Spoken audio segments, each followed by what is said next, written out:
वंशी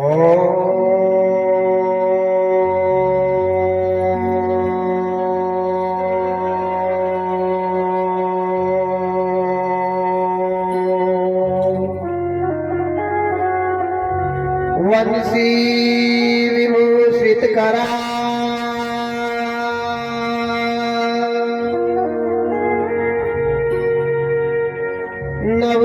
नवनीराभात पीताम्बरा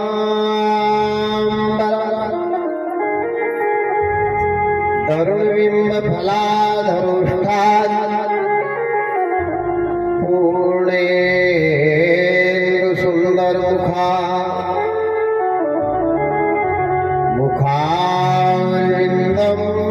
त्रिनेत्रां श्रीकृष्णात् परं किमपि तत्त्वमहं न जाने। वसुदेवसुतं देवकंसचाणूरमर्दनम् देवकी परमानंदं वंदे कृष्णो जगतगुरु। जिनके सुमिरन ध्यान ते सकल वतन शुभ काज, सो गणेश वाणी सहित आन विराज हो आज। सिद्धि सकल आनंद करण मंगल मोद निधान, लक्ष्मण अरु सीता सहित रामचंद्र भगवान। भरत शत्रुघ्न तबहु सकल सो प्रपागार, चरण कमल अति प्रेम शो बंदहु बारंबार।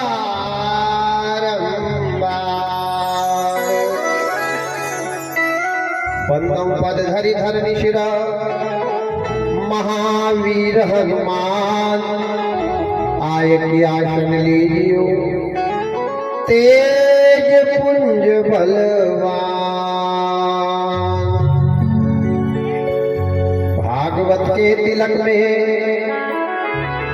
हो सहायक आए, चूक पड़े जो अर्थ में तीजो आप बताए। श्री हनुमान जी महाराज की सरस्वती मैया की भागवत महापुराण की ताप्ती महारानी की जय जय श्री। एक छोटा सा कीर्तन। आपने कृष्ण विवाह की कथा हर भागवत में सुनी है, रुक्मणी हरण की कथा हर भागवत में सुनी है, गोवर्धन लीला हर भागवत में सुनते ही है, प्राय सभी को याद है।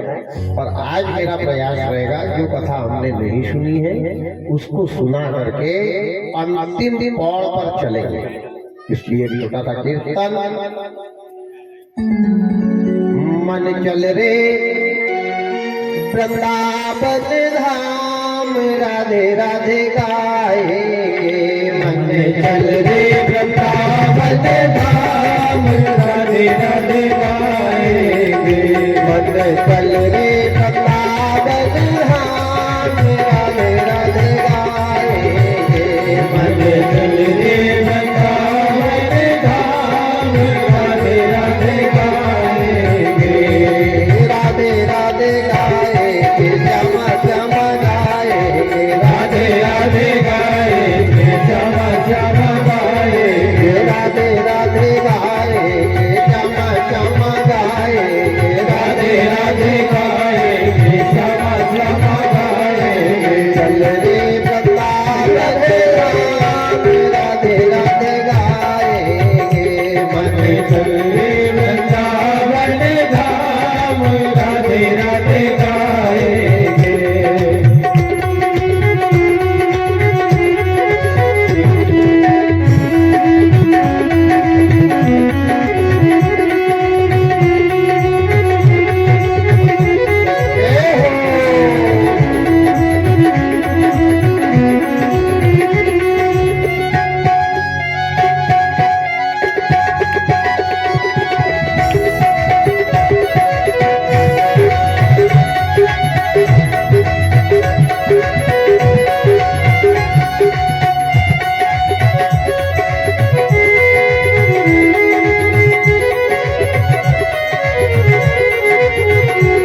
वृंदावन में यमुना की धारा, वृंदावन में यमुना की धारा, वृंदावन में यमुना की धारा, वृंदावन में यमुना की धारा, निर्मल निर्मल उसका किनारा, निर्मल निर्मल उसका किनारा, निर्मल निर्मल उसका किनारा, निर्मल निर्मल उसका किनारा।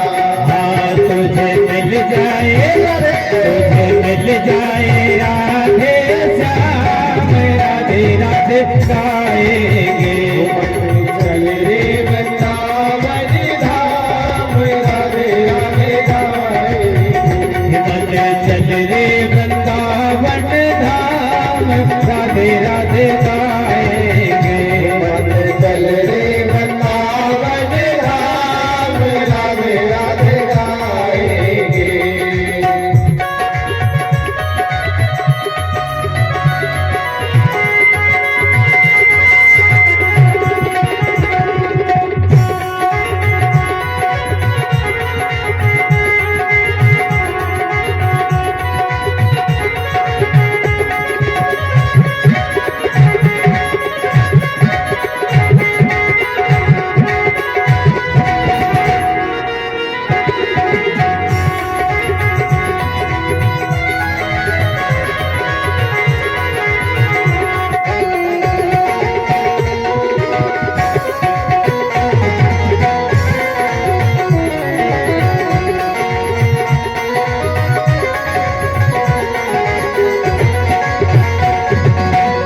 वृंदावन में बाके बिहारी, वृंदावन में बाके बिहारी, वृंदावन में बाके बिहारी, वृंदावन में बाके बिहारी, बाके बिहारी की लीला है न्यारी, बाके बिहारी की लीला है न्यारी, बाके बिहारी की लीला है न्यारी, बाके बिहारी की लीला है न्यारी।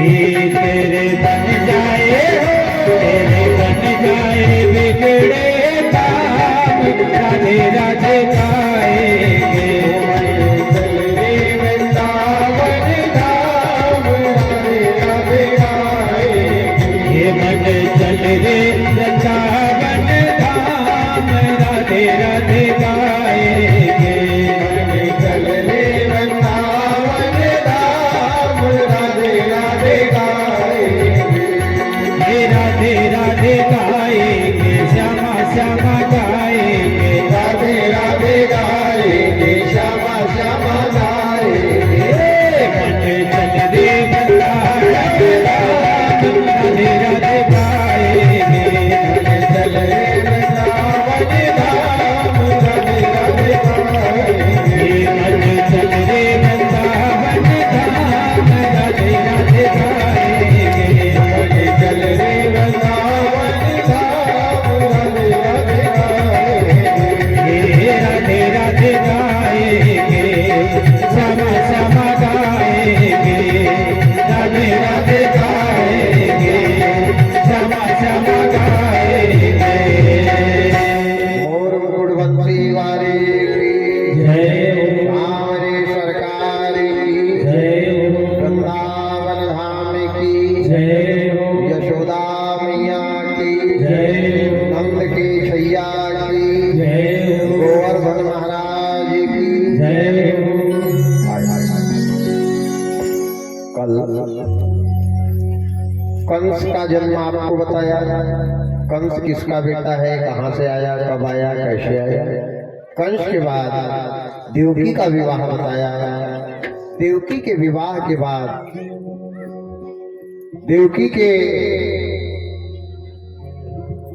7 पुत्रों का जन्म बताया। उसके बाद 8वें रूप में गोविंद के जन्म की कथा बताई। भगवान को लेकर के भादों का महीना, अष्टमी तिथि, रोहिणी नक्षत्र, रात्रि के 12 बजे वसुदेव जी लेकर के गए हैं यमुना पार करके। नंद बाबा के यहाँ यशोदा की गोदी में रख दिया और यशोदा के यहाँ जो लाला हुआ था, जो बालिका योग माया के रूप में आई थी, उनको लेकर के वसुदेव जी आए। उस कन्या को पापी कंस ने खींचा है और खींच करके पछाड़ा है। छीन हाथों से कन्या पछाड़ी, जहां छूट हाथों से जाकर वो बिजली बनी, आकाश मार्ग में गई।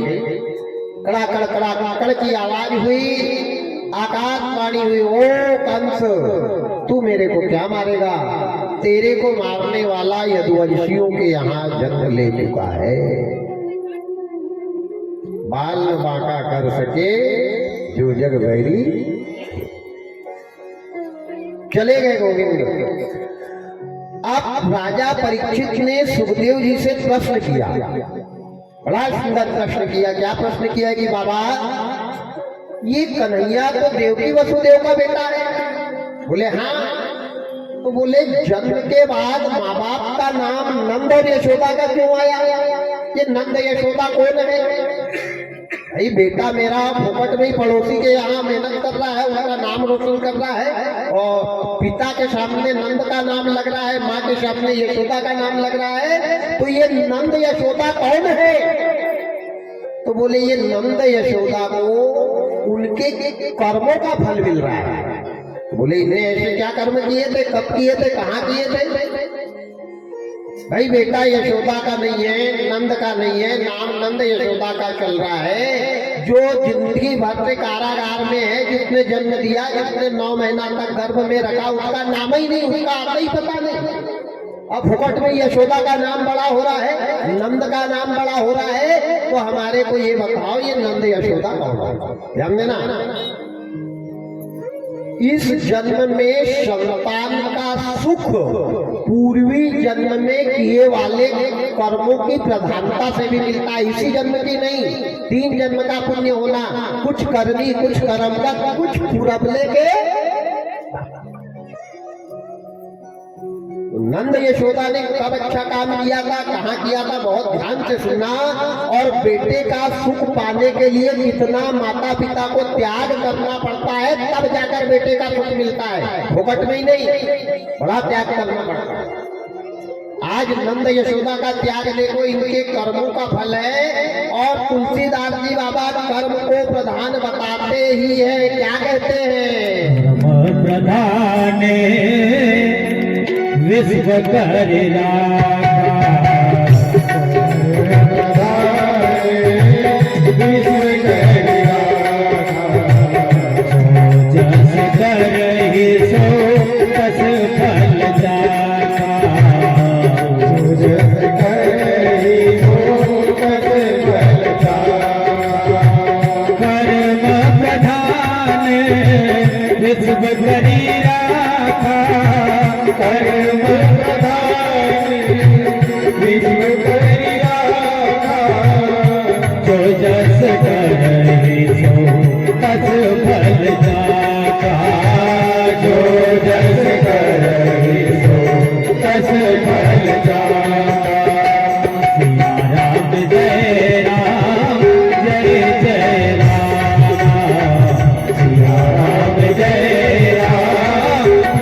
विश्व कर लिखी, व्यक्ति को कर्मों का फल मिलेगा।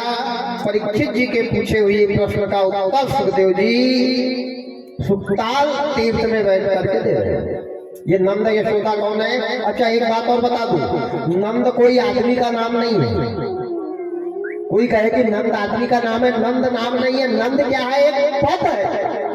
किसको मिलता है नंद का पद? जैसे डॉक्टर, डॉक्टर कोई नाम है क्या? एक पदवी है डॉक्टर। मास्टर कोई पद है क्या? एक पदवी है। कलेक्टर, कलेक्टर कोई पद है क्या? नाम है क्या? पद है। तो कुछ लोगों को पद के नाम से जाना जाता है। नाम क्या है ये पंडित जी को भी नहीं मालूम। नंद का नाम क्या है ये महाराज को भी नहीं मालूम, क्योंकि भागवत में नंद का नाम ही नहीं है। नंद एक पद है। नंद का पद किसको मिलता है? 9 लाख गाय को पालने वाले मालिक को नंद की पदवी मिलती है। नंद है, बोल गोपाल कृष्ण भगवान की जय हो। नंद की पदवी मिलती है। ब्रजभान राधा जी के पिताजी का नाम नहीं है ब्रजभान। ब्रजभान एक पदवी है। ब्रज यानी बैल। आप कैलेंडर में देखना, वृषभ जिसकी राशि है उसके सामने 2 सींग वाला बैल खड़ा होगा। तो ब्रज का मतलब बैल और भान का मतलब याददाश्त। जिसके पास इतने बैल है जिसको अपने बैलों की भान नहीं है उसको पद मिल गया ब्रजभान। अब ये नाम नहीं है, ये पद है। इनका नाम पुराण में भी नहीं दिया गया है। आज महाराज पार ब्रह्म परमात्मा दीन बंधु दीनानाथ दया के सागर सुखदेव जी महाराज राजा परीक्षित को सुखताल तीर्थ में नंद यशोदा के पूर्वी जन्म की कथा बताया। राजा परीक्षित ने कहा कि ये नंद यशोदा ने बहुत बड़ा त्याग किया था, बड़ा परिश्रम किया था, बहुत क्लेश भोगा था, बहुत दुख भोगा था। तब आज इस जन्म में भगवान वसुदेव के यहाँ जन्म लेके नंद को सुख दे रहे हैं। तो बोले इन्हें क्या त्याग किया, क्या परिश्रम किया? तो पूर्वी जन्म में ये नंद यशोदा कौन थे? पूर्वी जन्म में ये नंद एक द्रोण राजा था। नंद का नाम पूर्वी जन्म में क्या था? ध्यान से सुना का था, द्रोण राजा। इनकी धर्म पत्नी का नाम था धरा देवी। द्रोण राजा धरा देवी दोनों पति पत्नी थे। बहुत धर्मशील, ज्ञानवान, गुणवान, दयावान, शीलवान, चरित्रवान। कभी किसी का गलत नहीं किया, कभी किसी को परेशान नहीं किया, कभी किसी को प्रताड़ित नहीं किया। थे राजा, कहने के लिए राजा थे, लेकिन घर में खाने के लिए दाना भी नहीं थे राजा, लेकिन घर में दाना भी नहीं। अच्छा, द्रोण राजा का एक नियम था, माताएं ध्यान से सुनना।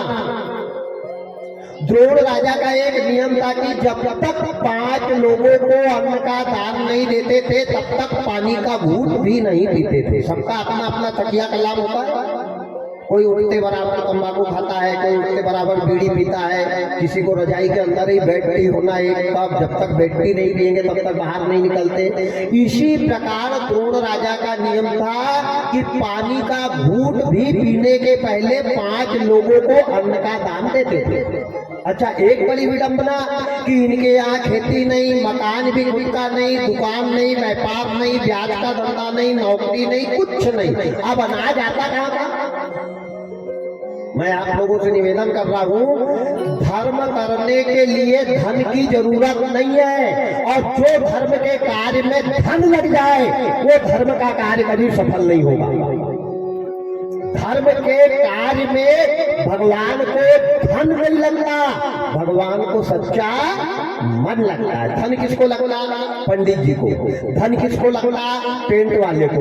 धन किसको लगता? तबला बजाने वाले को। धन किसको लगता? जिसका साउंड है उसको। अब गधा घास से दोस्ती करेगा तो क्या खाएगा? भाई सबका अपना अपना परिवार है। ईमानदारी से बताओ, भगवान को 5 पैसे भी लग रहे हैं क्या? अरे लोग नारियल ला करके चढ़ाते, वो भी पंडित बोरा भर के ले जा लेता है, क्या भगवान ले जा रहे?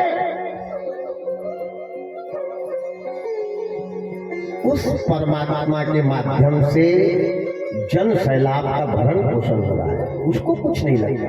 वो तो कहता है कि तू पूर्ण रूप से संतुष्ट होके मेरे पास तेरे जीवन की बुराई लेकर के आ, मैं वो लेता हूँ। आज आखिरी दिन है, यहाँ 1 रुपए भी मत चढ़ाना। अगर चढ़ाना है तो अपने जीवन की 7 बुराई चढ़ा देना। अगर जिंदगी स्वर्ग ना बन जाए तो नाम बदलना। भगवान तेरे अहंकार को लेते हैं, भगवान तेरी बुराई को लेते हैं। अगर देना है तो दिल खोल के अपने जीवन की बुराई चढ़ा। कौन चढ़ाता है? कोई नारियल लेके आ रहा, कोई शक्कर लेके आ रहा, कोई 10 का नोट डाल रहा, कोई खुशबू वाली अगरबत्ती ला रहा। बुराई आप तक चढ़ाई अपने मंदिर में जाके कि भगवान आज के बाद ये गलत काम नहीं करूंगा, आज के बाद चोरी नहीं करूंगा, आज के बाद शराब नहीं पीऊंगा, आज के बाद गाली नहीं बकूंगा, आज के बाद माता पिता के प्रणाम उठने बराबर करूंगा। ईमानदारी से बताओ, कोई ने ये चीज चढ़ाई है? क्या करेगी भागवत? केवल भागवत के सुनने से कल्याण नहीं होता है, जीवन में कभी कथा भागवत सुनने जाना नहीं, और जाना तो अपने जीवन की एक बुराई चढ़ा कर आना, नहीं तो चुपचाप घर में सो जाना, कभी मत जाना।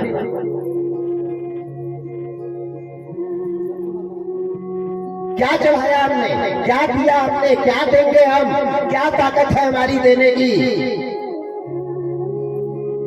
अरे चीटी से लगा के हाथी तक का वो पालनहार है, जड़ चेतन गुण दोषमय विप्र कीन करता, हम क्या देंगे उसको? आज पार ब्रह्म परमात्मा द्रोण राजा और धरा देवी, ध्यान से सुनना, एक दाना नहीं, दाना कहां से आता था? इनकी जो पत्नी थी धरा देवी, गांव में जाती थी, बर्तन मांजती थी, पानी भरती थी, लोगों के घर कपड़े धोती थी, चौका लगाती थी, झाड़ू लगाती थी, और जो भी अनाज मिलता था बिचारी लेकर के आती थी, आधा अपने पति को देती थी और आधा को पीस करके भोजन बना के खाते थे। ध्यान देना, इसको कहते हैं धर्म। धर्म करने के लिए धन नहीं होना, धर्म करने के लिए सच्चा मन होना। अगर मन है तो धर्म है, और धन है, मैंने आपको बताया, जब जब धन हमारे जीवन में ज्यादा आता है, भगवान से हमारे रिश्ते टूटते जाते हैं, और जब जब संकट और दुख आता है, भगवान से हमारे संबंध पक्के होते हैं। बोलो भाई, सही है कि नहीं? दौलत ईश्वर से दूर करती है, और गरीबी, संकट, दुख भगवान से संबंध जोड़ती है। जब जब कृष्ण भगवान महाभारत का अंत हुआ जाने लगे, तो कुंती रो रही थी। भगवान से क्या मांगना चाहिए, ध्यान देना। कुंती रो रही थी, आंसू बहा रही थी। गोविंद मेरे दौड़ करके गए, बोले बुआ आप क्यों रो रही हो, क्या बात है? क्या ये सब राजपाट चला गया इसलिए रो रही हो? क्या महाभारत में सब चले गए इसलिए रो रही? मैं सबको भुलवा देता हूँ, पर तुम रो मत, क्योंकि बुआ की आंखों में भतीजा आंसू नहीं देख सकता। इन्होंने कहा नहीं गोविंद, ये सब समाप्त हुआ, दौलत के लिए नहीं रो रही, संतान के लिए नहीं रो रही, फिर रोने का कारण क्या है? जो मांगना है बुआ मांग लो, मैं तुम्हारे को दूंगा, मैं तुम्हारे को दूंगा। तो कुंती ने क्या मांगा? गोविंद तुम आज जा रहे हो, लेकिन जाते जाते एक चीज लेकर के जाना, मेरे को जीवन में एक महीने में 4 बार संकट देना। अगर संकट जीवन में आता रहेगा तो गोविंद तेरे को याद करूंगी, और जिस दिन तूने सुख दे दिया तो मैं तेरे को भूल जाऊंगी बनवारी, तेरे को भूल जाऊंगी। क्या मांगा? संकट ही भगवान को याद करने को लगाता है, सुख याद करने को लगाता है। कि ईमानदारी से बताओ, ज्यादा दौलत आ जाए तो WM लेकर के आदमी निकलता है और हार्न बजाता है मंदिर में, हार्न से जयराम जी की करता है। कोई गाड़ी वाले को देखा कि साइड में लगा करके नीचे उतर के प्रणाम किया अब तक? ये दौलत का खेल है, ये पैसा बोलता है। आज द्रोण राजा धरा देवी का बड़ा अच्छा, पत्नी एक ही धर्म का पालन करने वाली नारी का एक ही धर्म है, एक ही नियम है, एक ही चरित्र है। वो चरित्र का पालन धरा देवी ने किया था। कौन सा नियम है? एक ही धर्म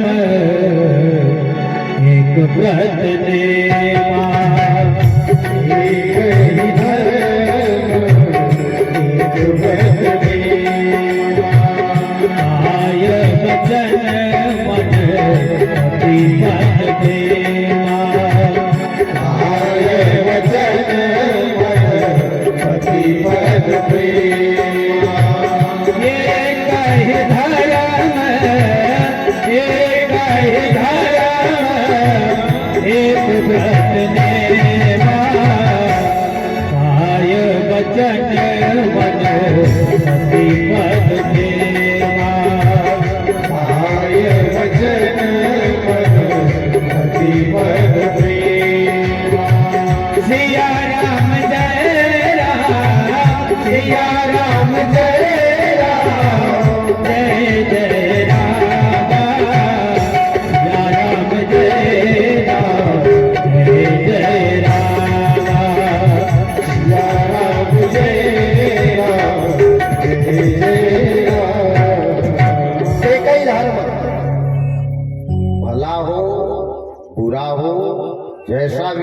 मेरा पति मेरा देवता।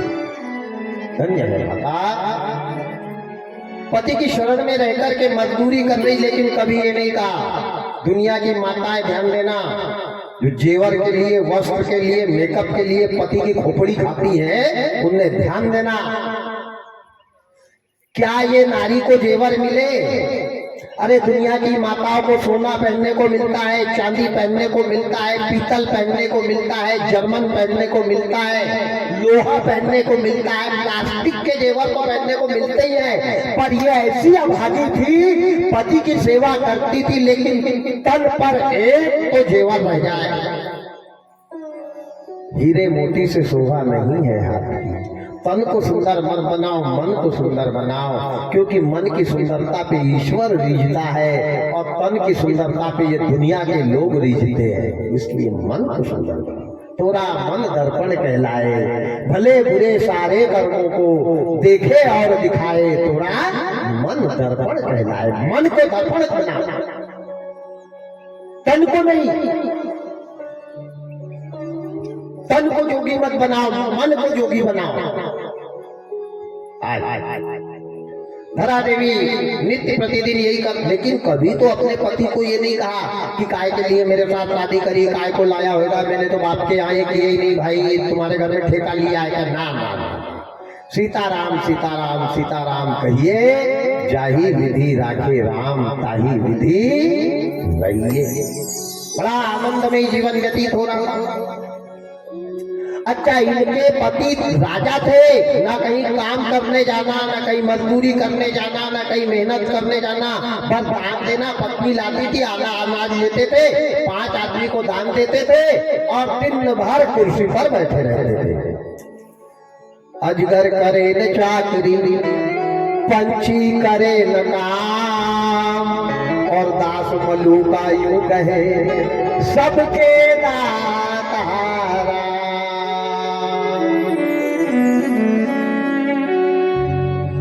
कर रहा है तू अच्छे मार्ग पे कदम उठा के दे, तेरी जेब में 1 रुपए भी ना हो, लेकिन तेरा लाखों का काम रुकने वाला नहीं है। पर तू धर्म के मार्ग पे आके, धर्म के रास्ते पे धन की कमी नहीं है, पर सच्चे मन से तू कदम तो उठा।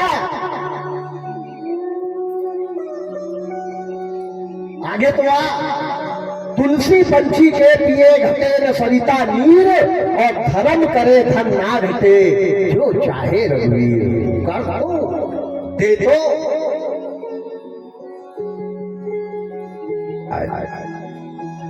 समय की बलिहारी है, हर काम समय पे अच्छा लगता है। समय समय की बात है, समय बड़ा बलवान, और समय समय पर बदल रहा है इस कलयुग में इंसान। जवानी थी तब तक तो मेहनत करने गई अम्मा, अब ये रोज दिन दान दे रहा है। पत्नी कमा के ला रही है, देते जा रहा, घर में कुछ नहीं है। अब 25 साल, 30 साल, 35 साल, 40 साल, 45 साल, 50 साल, 65 साल, 70 साल, 75 साल की उम्र हो गई। आंखी की ज्वाला चली गई, शरीर का तेज चला गया, बाजू का बल चला गया, घुटनों की शक्ति चली गई, कमर की ताकत चली गई, लकड़ी टेकते टेकते जा रही है। वही हाल है। 75 साल की अम्मा बूढ़ी और द्रोण राजा की उम्र है 90 साल। इस बुढ़ापे में कोई सहारा नहीं है पानी पिलाने वाला। और भगवान की लीला को देखो, इनके यहाँ संतान एक भी नहीं हुई।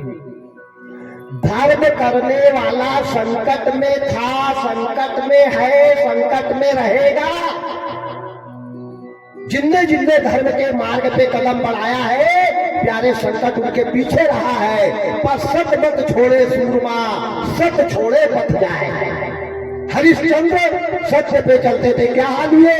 प्रहलाद धर्म पे चलता था, क्या हाल हुआ? मीराबाई पतिव्रत धर्म पे चलती थी, क्या किया? विभीषण सत्य पे चलता था, लात खाना पड़ा। सिद्धि दधीचि हरिश्चंद्र नरेशा, सिद्धि दधीचि हरिश्चंद्र नरेशा, सहे धर्म हित कोटि कलेशा, सहे धर्म हित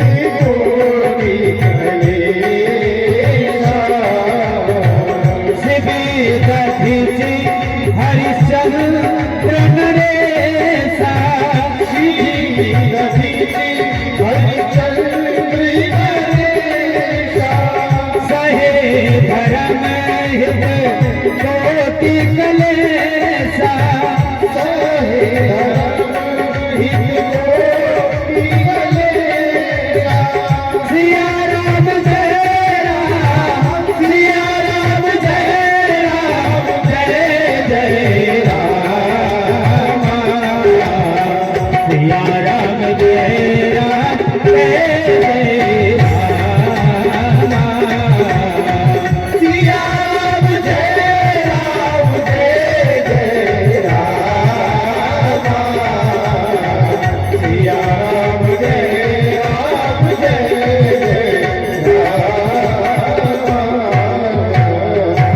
रामायण में लिखा है धर्म करने वाला संकट में रहेगा कौन कौन?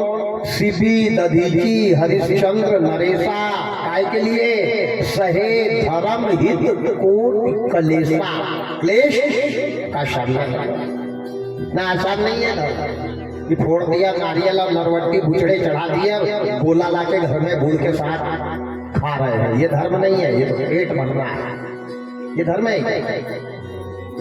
आदमी बड़ा हो गया भगवान के मंदिर में नारियल सड़ा निकल जाए तो खुश होता कहता चलो मेरी पूजा लागू हो गई, भगवान ने खा लिया। सड़ा भगवान खाए और गोला तू खा, क्या भाव? भगवान प्रेम के भूखे हैं, प्रबल प्रेम के पाले पड़कर प्रभु को नियम बदलते देखा। भगवान ने अपनी प्रतिज्ञा भी त्याग दी थी प्रेम के कारण। प्रेम वो चीज है जारे हरि व्यापक सर्वत्र समाना हरि व्यापक सर्वत्र समाना प्रेमत प्रगट होए मैं जाना प्रेमत प्रगट होए मैं जाना हरि व्यापक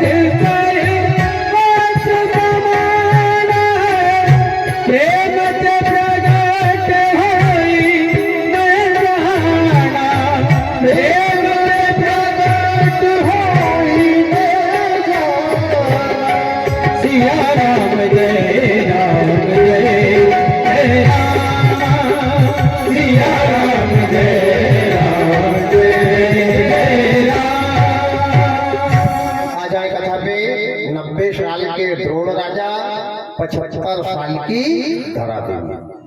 एक दिन नारद जी ने विचार किया कि ये दोनों मरेंगे तो ये तो स्वर्ग में जाएंगे, और ये स्वर्ग में नहीं अमरावती नगरी में जाकर के इनका हो जाएगा प्रमोशन और इंद्र का हो जाएगा डिमोशन, क्योंकि इनका पुण्य पुरबला होते जा रहा है, पुण्य बढ़ते जा रहा है। नर करनी करे तो नारायण हो, ध्यान से सुनना। ब्रह्मा विष्णु महेश कौन है? इनके सबके भी चुनाव होते हैं। जैसे राष्ट्रपति, प्रधानमंत्री, मुख्यमंत्री ये थी नहीं है ना, उसी प्रकार ब्रह्मा विष्णु महेश कौन है? ब्रह्मा सृष्टि का रचयिता, विष्णु पालन करता, शंकर संहार करता। लेकिन ये भी 5-5 साल 5 साल के बाद नई गवर्नमेंट आती है। इसी प्रकार 5 साल के बाद ये इंसानों में से जो बहुत अच्छी करनी करके जाता है उसका उस जगह प्रमोशन, और जो शंकर के पद पे है उनका हो जाता है डिमोशन। नर करनी करे तो नारायण होए, ये नर ही नारायण बनता है, लेकिन कब? कर्म की प्रधानता के कारण। इन माताओं में से कोई लक्ष्मी बनेगी, कोई रमा बनेगी, कोई उमा बनेगी, कोई दुर्गा बनेगी, कोई सीता बनेगी, कोई गीता बनेगी, कोई पार्वती बनेगी, ये यही सब चालू है।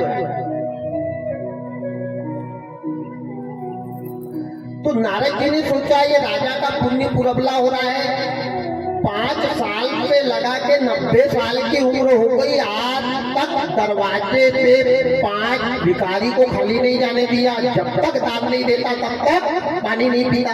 अब ये दोनों मरेंगे तो कहाँ जाएंगे? इंद्र की कुर्सी पे ये चेयरमैन बन जाएंगे। तो नारद जी से सहन नहीं हुआ, नारद जी ने वीणा का ताल उठाया और सीधे देवराज इंद्र के यहाँ चले। तुलसी बाबा लिखते हैं, क्या कहते चले नारद जी?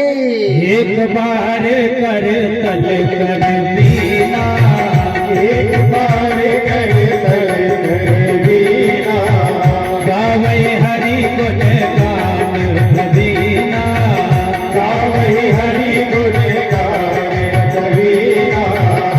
एक बार कर तल कर वीणा, एक बार कर तल कर वीणा, गावै हरि गुण गान मदीना, गावै हरि गुण गान मदीना।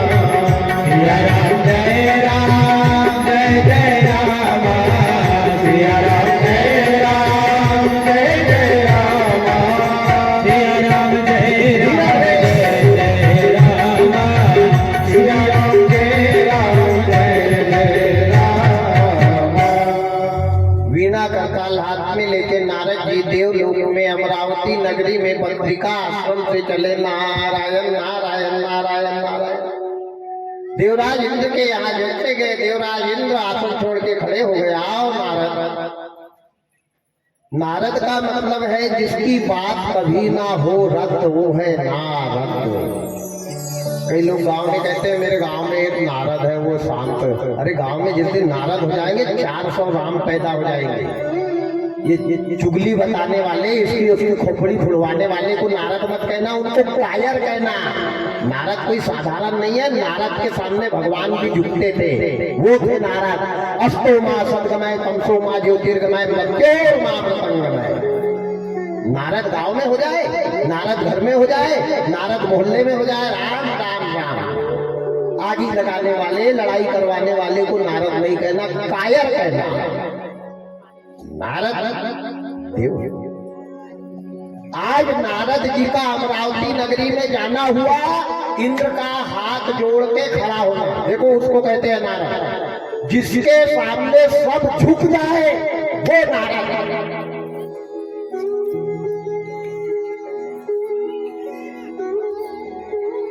आओ नारद, बड़े भाग्य हमारे जो आप पधारी, कैसे आई? इन्होंने कहा बस मत पूछो, मैं तो टेंशन में हो गया। अरे तुम काहे का टेंशन आ गया तुमको? बोले तुम्हारा आज डिमोशन होने वाला है। बोले मेरा डिमोशन?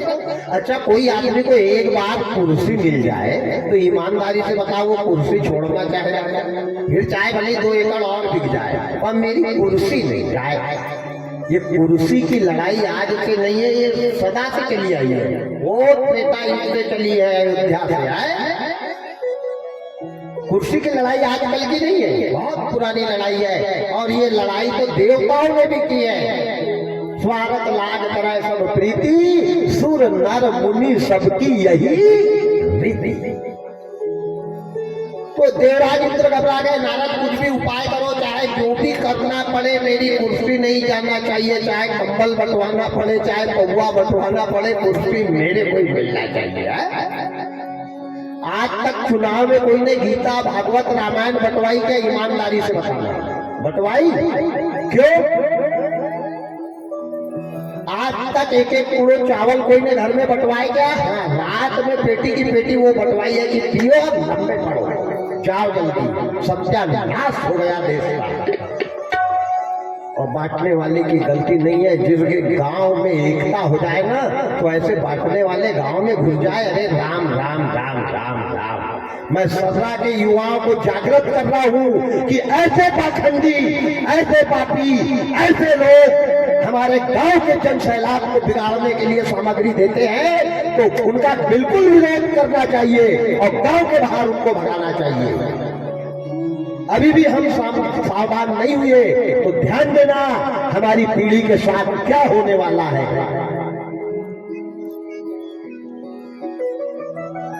हाँ, कोई रामायण लेकर के आए, कोई गीता भागवत घरों घर बांटे, तो खुशी से उसका सम्मान करना, लगे तो तिलक लगा के बैठा के चाय पिलाना। यहाँ न्याय हो रहा है, अन्याय हंस रहा है। सभी धर्म धीरधारी धर्मी में धस रहा है। दुष्टों का बल सा बल है, निर्बल है शस्त्रधारी। कायर के हाथ में तलवार है, बलवान चूल्हे के पास बैठा है। नपुंसकों की सरकार बन रही है, क्या करोगे? बड़ी विडंबना है। बात करेंगे मंदिर वही बनाएंगे। अब गाँव के मंदिर में प्लास्टर भी नहीं हो रहा, सीमेंट झड़ रही वो नहीं दिख रहा, मंदिर वही बनाएंगे। आग लग जाए उनकी बुद्धि में, वहां की बात कर रहे हैं। यही दे दे 5000 रुपए तो प्लास्टर हो जाएगा। मत बोलो, बिल्कुल मत बोलो। और जब तक दुनिया में मूर्ख लोग रहेंगे, अकलवर भूखा मरने वाला नहीं है। मेन बात तो ये है, गलत हम है, गलत हम है। निर्णय हम लेते हैं, चयन हमको करना है। पात्र का चयन करें या कुपात्र का, इसकी तो मेंटेलिटी होना चाहिए। आज देवराज इंद्र कहने लगे नारद जी से कि नारद चाहे कुछ भी करना पड़े, मेरी कुर्सी नहीं जाना चाहिए। कौन आ रहा है मेरी कुर्सी पे? बोले द्रोण राजा। उसका पुण्य पूरा हो रहा है 5 साल पे 90 साल तक उसका व्रत नहीं टूटा है, 5 लोगों को देता है। तो बोले मैं क्या करूं? बोले तुम विष्णु भगवान के पास जाओ, वहां क्या करूंगा? उनसे कहना कि 6 महीना पहले उसकी पत्नी को बीमार करे। किसकी? द्रोण राजा की, जो भीख मांग कर लाती है, मेहनत करके लाती है। वो पत्नी जब 6 महीना की बीमार हो जाएगी तो अनाज आएगा नहीं, और अनाज आएगा नहीं तो राजा देगा नहीं, और राजा देगा नहीं तो इसका व्रत टूट जाएगा, और व्रत टूट गया तो तेरी कुर्सी बच जाएगी। पर उसकी पत्नी को जान से मत मारना, पानी भी मुंह में जाना नहीं चाहिए और प्राण भी नहीं निकलना चाहिए, और पड़ी रहना चाहिए। विष्णु भगवान के पास गए कौन? नारद जी स्वयं लेकर के देवराज इंद्र को। इंद्र ने कहा भगवान तुम ऐसी ऐसी मेरी मदद करो, परीक्षा लेने के लिए जाओ। भगवान ने कहा सत्य को पाए किया। अरे परीक्षा सत्य की होती है। तराजू पर वजन चीज को तौला जाता है, हल्की चीज को तो बाटा से बेच दिया जाता है। तराजू पर भारी चीज को ही रखते हैं। परीक्षा पढ़ने वाले की होती है, भैंस चराने वाले की परीक्षा हुई क्या आज तक? जब जब सत्य पर चलोगे, धर्म पर चलोगे, परीक्षा देने के लिए तैयार रहना। विष्णु भगवान ने ऐसी इंद्र से कह दिया कि इंद्र अगर मेरा भक्त अच्छा होगा तो कुछ होने वाला नहीं, मैं जा रहा हूं परीक्षा लेने। इंद्र ने कहा भगवान ऐसे मत जाओ, नहीं वो पहचान जाएगा कि भगवान आए हैं। तुम एक काम करो, दाढ़ी बनाओ, बड़ी बड़ी दाढ़ी लगाओ, दंड कमंडल हाथ में लो, भिखारी का रूप लेकर के जाओ। एकादशी का दिन, शुक्ल पक्ष, चैत्र का महीना, दिन के 12 बजे कमलापति विष्णु भगवान द्रोण राजा के दरवाजे जा रहे हैं। 6 महीना पहले उनकी पत्नी को बीमार कर दिया है। उनकी पत्नी पलंग पर तड़प रही है, राम राम राम राम। जब पत्नी बीमार पड़ी तो काम करने कौन जाए? और काम करने कोई नहीं गया तो घर में दाना नहीं आया। दाना नहीं आया तो 6 महीने से राजा ने पानी का घूंट नहीं पिया है, क्योंकि 6 महीना से दान नहीं दिया है। उनका नियम था प्राण जाए पर वचन न जाए। ऐसी परिस्थिति में, ऐसी घड़ी में, ऐसी विसंगति में विष्णु भगवान भिखारी का रूप लेकर के एकादशी तिथि, दिन बुधवार, शुक्ल पक्ष, चैत्र का महीना, 12 बजे द्रोण राजा के दरवाजे पे आवाज लगा रहे हैं, राजा ओ राजा, तेरे द्वार खड़ा भगवान भगत भर दे रे झोली, भगत भर दे रे झोली। तेरे द्वार खड़ा भगवान भगत भर दे रे झोली, भगत भर दे रे झोली। तेरा होगा बड़ा एहसान कि युग युग तेरी रहेगी शान, भगत भर दे रे झोली, भगत भर दे रे झोली। तेरे पास खड़ा भगवान भगत भर दे रे झोली, भगत भर दे रे झोली।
मुझसे कर ले जरा पहचान भगत भर दे रे झोली भगत भर दे रे झोली तेरे द्वार खड़ा भगवान भगत भर दे रे झोली भगत भर दे रे झोली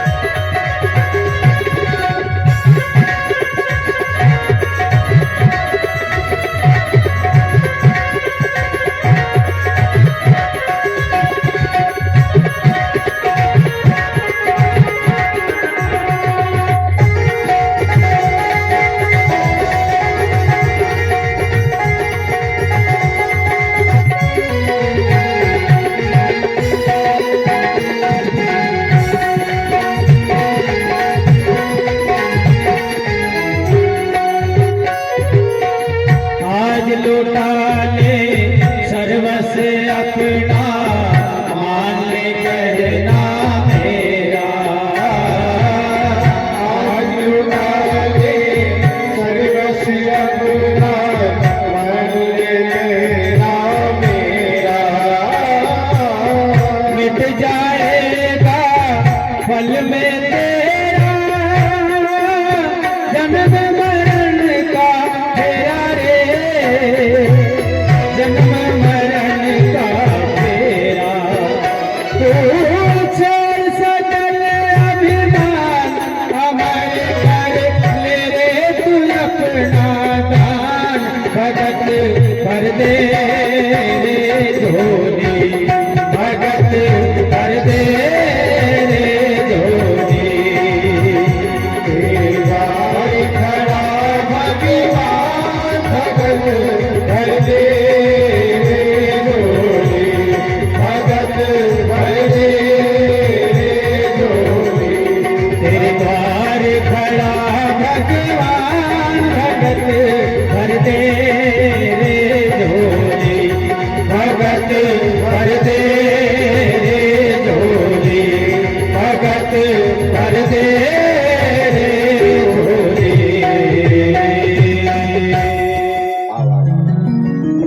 राजा, ओ राजा, भिक्षाम दे। ध्यान देना, घर में धन नहीं है, 6 महीना से पत्नी ने मजदूरी करके कमा के नहीं लाया है, धन नहीं है। और मैं बार बार कह रहा, भगवान धन से प्रसन्न नहीं होते, मन है।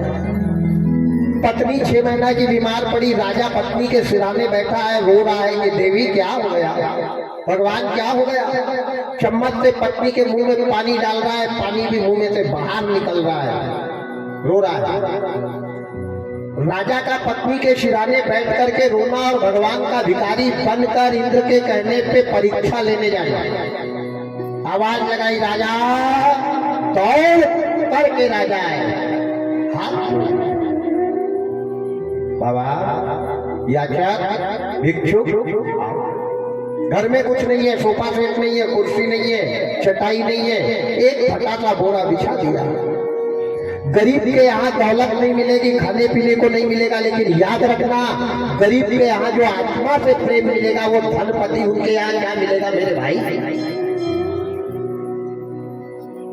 अगर दौलत वालों के यहाँ प्रेम मिलता तो याद रखना, कौरव के मेवा को कृष्ण भगवान नहीं ठुकराते और विदुर के घर केले के छिलके नहीं खाते। अगर दौलत वाले के यहाँ प्रेम मिलता तो भिल्ली के जूठे बेर खाकर के राम दुनिया को नहीं बताते, रावण के यहाँ जाकर माल पुआ खा लेते। याद रखना।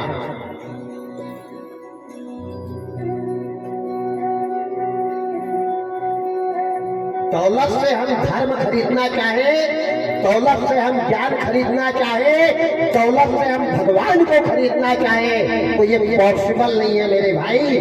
कान खोलना।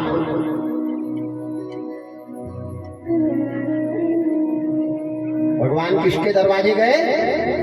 जिसके घर खाने को भी, क्यों? कि वहां दौलत नहीं है, वहां भाव अच्छे हैं, वहां छल कपट नहीं है। जिनके कपट तंप नहीं माया, तिनके हृदय बसे मधुराया।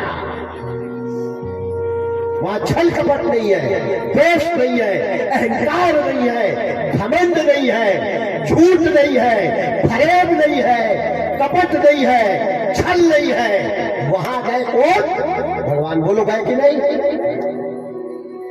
आज तक द्रोण राजा ने खुशबू वाली अगरबत्ती लगाई क्या? शंकर जी पे पानी चढ़ाया क्या? घी का दिया जलाया क्या? उपवास रहे क्या? गंगा में जाके डुबकी लगाई क्या? ईमानदारी से बताना। कपटी को भगवान मिल जाए? अरे राम राम राम राम नाम छोड़ो।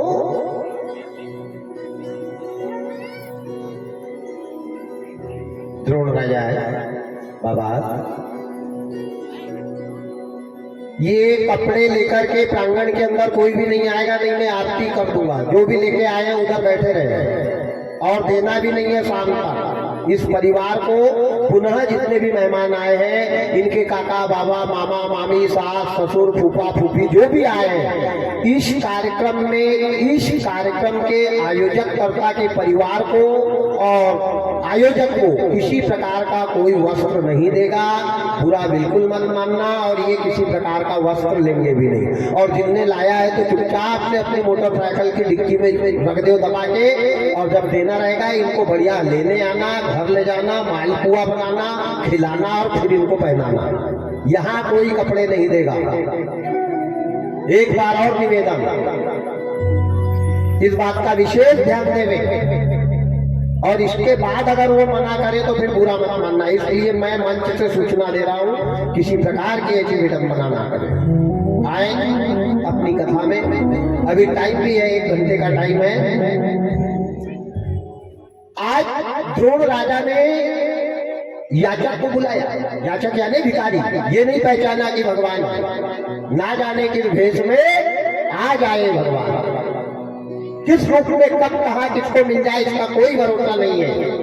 भगवान को बुलाया, फटे से घोड़े पर बैठाला, हाथ जोड़ के कहा आपकी क्या सेवा करूं प्रभु। ध्यान देना, सेवा करने वाले आदमी को बोलना नहीं पड़ता है। सेवक कौन होता है? रामायण में तुलसी बाबा लिखते हैं, जो परशुराम जी ने लक्ष्मण से कहा था। क्या कहा था? सेवक सही जो करे सेवकाई, सेवक कोई जो करे सेवकाई, अहि करनी करत लड़ाई, अहि करनी करत लड़ाई। सेवक सोई जो करे सेवकाई, सेवक सोई जो करे सेवकाई, अहि करनी करत लड़ाई, अहि करनी करत लड़ाई। सिया राम जय राम, सिया राम जय राम, जय जय राम,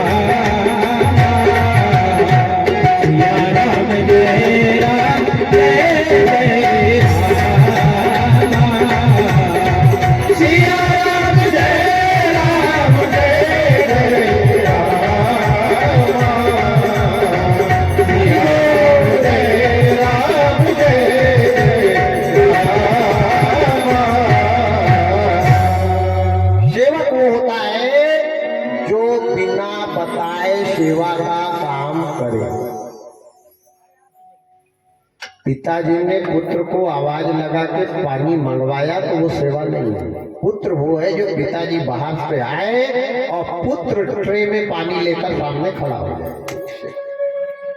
सेवा का धर्म सबसे कठिन है, याद रखना। सेवक से भरत जी क्या सेवा करी राम की। राम ने कहा था कि मेरे खड़ाऊ को खोपड़ी पे लेकर के जाना, सिर पे खड़ाऊ है, आंखों में पानी, भरत जी चले ले राम की निशानी। क्या है सेवा का। और आप में से वैष्णो देवी कोई गए होंगे तो वो अमृतसर जरूर गए होंगे। देखो सेवा किसको कहते हैं।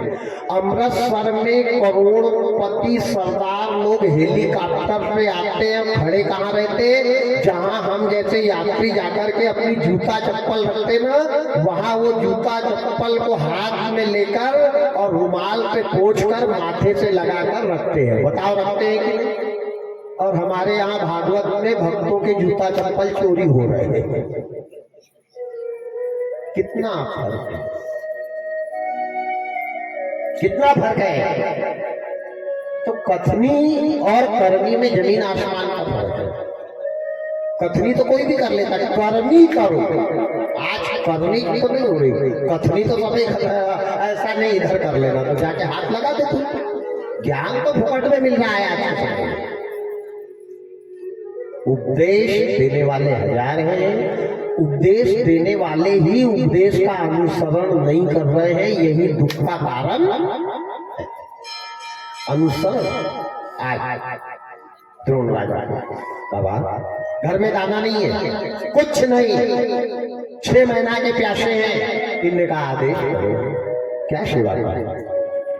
भिखारी के रूप धारण करने वाले भगवान ने कहा मैंने सुना है तू बहुत बड़ा दानी है। इनने कहा नहीं प्रभु, मैं क्या दान करूंगा, बड़े बड़ाई ना करे, बड़े न बोले बोल, और रहीमन हीरा कब कहे लाख टका मेरा बोल। मैं दान नहीं करता, क्या दान, पर कोशिश करूंगा। डूब जाए बुझ जाए समा तो जल सकती है, बुझ जाए समा तो जल सकती है, कश्ती हटे तूफान से निकल सकती है। मायूस ना हो, इरादे ना बदल, तकदीर कभी भी बदल सकती है, तकदीर कभी भी बदल सकती है।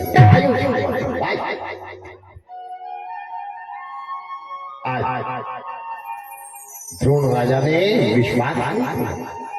विश्वासम लाभदायक, विश्वास ही सफलता की कुंजी है। और जिस दिन विश्वास खो दिया समझ जाओ सफलता मिलना संभव नहीं है। विश्वास सफलता की कुंजी, हमारा विश्वास हमारी दृढ़ता। भगवान ने कहा नहीं तू क्या देगा बता, गंगा जल हाथ में ले। धन्य है परमात्मा, भक्त की कैसी परीक्षा लेते हो। गंगा जल हाथ में लिया, मांग मांग मांग अब ही दे तो ही जो मांगोगे भिखारी। पत्नी बीमार पड़ी है, 6 महीना का प्यासा है, गंगा जल की फिर कसम खाने लग गया कि गंगा की सौगंध खाकर कह रहा हूँ तुम जो मांगोगे, अब ये चांद रह गई है देने की, ये भी आज दिए देता हूं। जो इच्छा हो मांग मात अब ही दे तो ही, जो कहो वो दूंगा। गंगा जल संकल्प किया, भिखारी के हाथ में दिया। भिखारी ने कहा मेरे को 2 मुट्ठी अनाज चाहिए। क्या मांगा? अनाज। और राजा 6 महीना से प्यासा है, क्योंकि अनाज कमाने वाली पत्नी 6 महीना से बीमार पड़ी, पानी भी नहीं जा रहा। राजा रोने लग गया। संकट का समय, अब ईमानदारी से बताओ संकट में किसको याद किया जाता है? क्योंकि संकट बन के तो भगवान ही दरवाजा पे खड़ा होता है।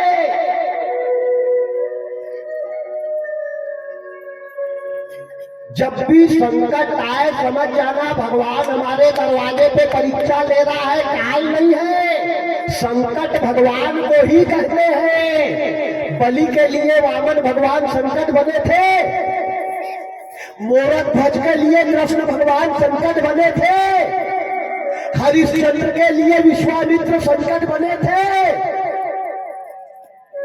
आज द्रोण राजा के लिए विष्णु भगवान संकट बने। अब बताओ जब भगवान ही संकट बन के खड़ा है तो तुम कौन से भगवान के पास जाओगे? ईमानदारी से बताओ संकट में आप किसको याद करना चाहिए? कल बताया था, आज और सुन लो। संकट में, परेशानी में, विपत्ति में, आपत्ति में भगवान को याद नहीं करना। किसको याद करना? धीरज धर्म मित्र अरुणारी धीरज धर्म मित्र आपद काल पर किए उचारी आपद काल पर किए उचारी धीरज धर्म मित्र अरुणारी धीरज धर्म मित्र अरुणारी मित्र अरुणारी आपद काल पर किए उचारी आपद काल पर किए उचारी आपद काल पर किए उचारी। किसको? भगवान का तो नाम ही मत लेना संकट में, क्योंकि भगवान स्वयं संकट बन के खड़ा है प्यारे। प्रमाण है शास्त्र का। किसको याद करना? सबसे पहले धीरज। धीरज मत खोना, सत मत छोड़े सूरमा, सत छोड़े पथ।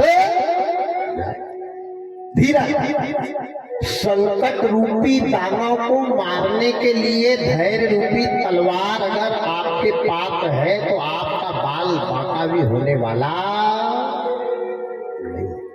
धीरज धर्म, आपने धर्म का काम किया है तो धर्म आपकी रक्षा करेगा। धर्मो रक्षित रक्षितः।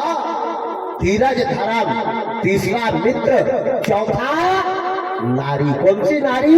पतिव्रता नारी। धैर्य धारण किया, धर्म सामने आया, धर्म ने रास्ता बताया। कहाँ का रास्ता बताया? नारी के पास जाने का। नारी कहाँ पड़ी है? खटिया के पास, बीमार, पानी में, मुंह में पानी नहीं जा रहा है, कान में आवाज नहीं जा रहा है, हाथ नहीं उठ रहा है, आंखें नहीं खुल रही। उसके सिरहाने गए, बाबा को बैठाला, बाबा बैठो मैं अभी आ रहा हूँ। दौड़ के गए, सिरहाने के पास बैठ गए और जोर जोर से रोने लगे। कौन? द्रोण राजा की देवी। जब तक तुम्हारे हाथ पैर चलते थे घर में अनाज आता था, और जिस दिन से तुम बीमार हो गई हो एक अनाज का दाना नहीं आया। मैंने दान नहीं किया, दान नहीं किया तो 6 महीना से पानी नहीं पिया, और आज दरवाजे पे भिखारी मेरे से 2 मुट्ठी अनाज मांग रहा है। अगर अनाज देता हूँ तो घर में अनाज नहीं है, और नहीं देता हूँ तो मेरे जिंदगी भर का धर्म जाता है। जैसे राजा के आंखों से गर्म आंसू रानी के चेहरे पर गिरे, वैसे रानी उठ करके बैठ गई, पति को गले से लगाया और कहने लगी, प्राणनाथ, मेरे होते हुए अगर कोई आपको तकलीफ है, कोई दर्द है, कोई संकट है, माता इधर आ जाए। इधर बहुत जगह खाली है, माता इधर आ जाए। पीछे जितनी भी माताएं आते जा रही है, इधर आगे आगे बैठते जाए। और पुरुष वर्ग भी इधर बहुत जगह खाली है, इधर आ जाए। आराम से आए, अपनी अपनी जगह पे बैठ जाए। गोपाल कृष्ण भगवान की जय हो। आज पति को गले से लगाया 75 साल की बूढ़ी अम्मा ने, और कह दिया कि प्राणनाथ, आप चिंता मत करो। ध्यान देना माताएं, और विशेष ध्यान देना, आप चिंता मत करो। वो भिखारी को बात में लगा के रखो, और मैं पीछे से 100 घर है उनके गांव में। द्रोण राजा की बस्ती में 100 मकान है। मैं 100 मकान में जाऊंगी और भीख मांग करके लाऊंगी, और ला करके आपको दूंगी। आपने उससे दान कर लेना। धर्म के लिए भीख मांगना पड़ता है। वामन भगवान ने धर्म के लिए झोली टांगी थी, बोलो टांगी थी कि नहीं? कृष्ण भगवान ने धर्म के लिए झोली टांगी थी। हमने क्या धर्म के लिए 5 गांव में कभी घूमने गए? लोग चंदा मांगते तो हमने ताना मारा है, उनको उतना ही काम है। तेरे को बहुत बड़ा काम है इमारत बनाना तुम्हें, और छाती पे रख के ले जाना। हमने लोगों को ताना मारना भी बंद नहीं किया। अरे राम राम राम राम, उनको तो उतना ही काम है।